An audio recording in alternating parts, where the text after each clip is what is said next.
My name is May. Standing here, looking at the empty lot where my dream wedding was supposed to take place, I'm flooded with a mix of emotions. It's been a while since that fateful day, but the memories are still as vivid as ever.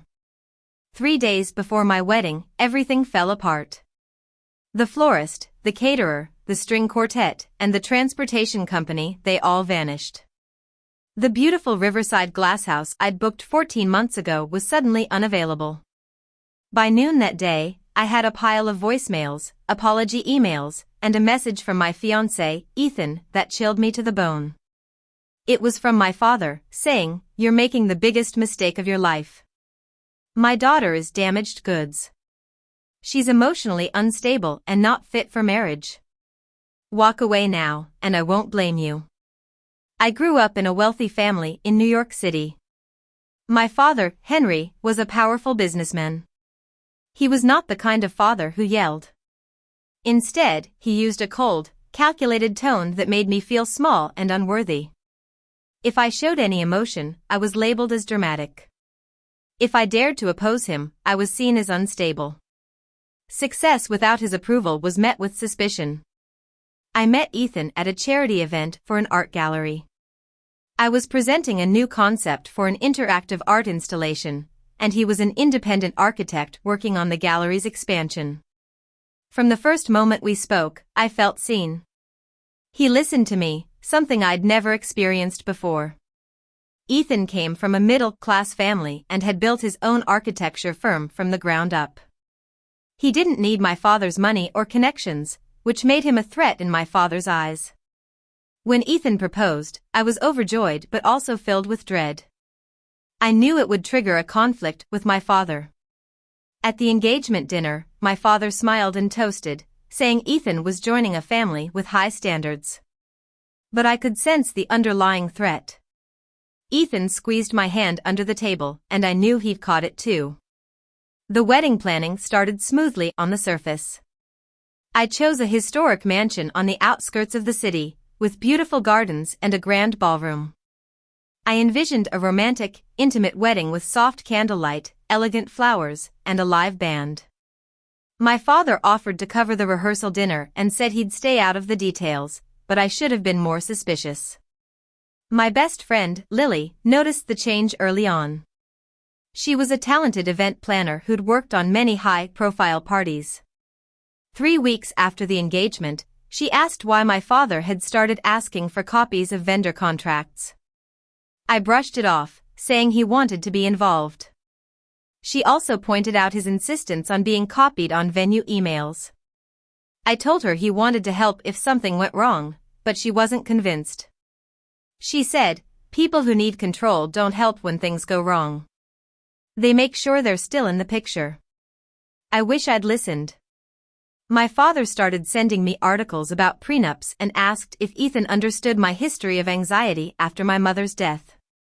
He casually mentioned it, like it was a minor flaw. I reminded him that I'd been in therapy and was doing well. But he just nodded and said, "Marriage amplifies what's already there." The sabotage began with small edits. He called the florist and said the roses I wanted were too ordinary for a woman of my status. He told the caterer that my menu choices were too expensive. He even asked the transportation company about contingency plans in case the wedding was scaled down. Every time I confronted him, he had an excuse. He said he was just protecting our investment. The real trouble started when Ethan told me my father had invited him to lunch without telling me. When I asked how it went, Ethan was hesitant. He said, "Your dad says he's being honest, but he says cruel things in a calm voice and acts surprised when you react." He told me that my father had said marriage was hard enough without starting with a damaged partner. He also implied that some women were easier to love than others.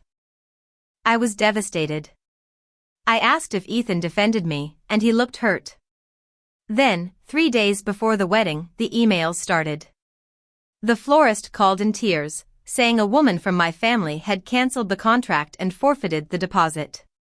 The same story came from the caterer, the quartet, and the transportation company. The venue manager said someone claiming to be from my family had demanded a full termination, citing my mental health issues. I was in shock. For the first time, I stopped making excuses for my father and started to see the truth. Lily arrived at my apartment with a laptop, legal pads, and a determined look on her face. She asked about my father's access to my accounts and planning details. I realized he had seen most of the contracts and knew all the important information. Lily then revealed that she'd been preparing a backup plan for 5 months.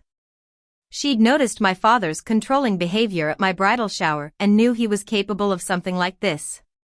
She'd booked a second set of vendors, a private event space in a renovated old library, and a transportation service under her name. She'd mapped out how to move the wedding for up to 200 guests in less than 24 hours. I was in awe. That evening, Ethan brought me screenshots of messages from my father's phone. One of them said, "My daughter is damaged goods. You're making a huge mistake by marrying her." It was the cruelest thing I'd ever heard from him. The next 48 hours were a blur. Lily took charge, reassigning calls and rebuilding timelines. Ethan handled travel arrangements and family logistics. I called my father. He answered right away, as if he'd been waiting. I asked if he'd canceled my wedding, and he said, "I prevented a disaster. You're making a bad choice by marrying Ethan." I was furious. I told him he'd impersonated me, cost me thousands of dollars, and called me damaged goods. He snapped back, saying I was indeed damaged and any good father would warn a man about me. I told him never to contact me again, but he just laughed and said I was too emotional to make decisions. On the morning of the wedding, guests started arriving at the empty lot. They were confused and some were angry.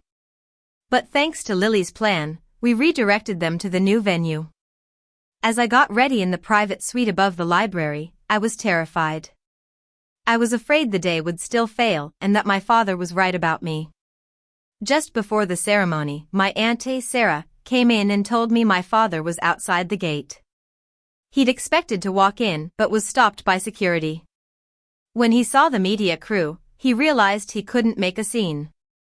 He was standing off to the side, making calls that no one seemed to answer.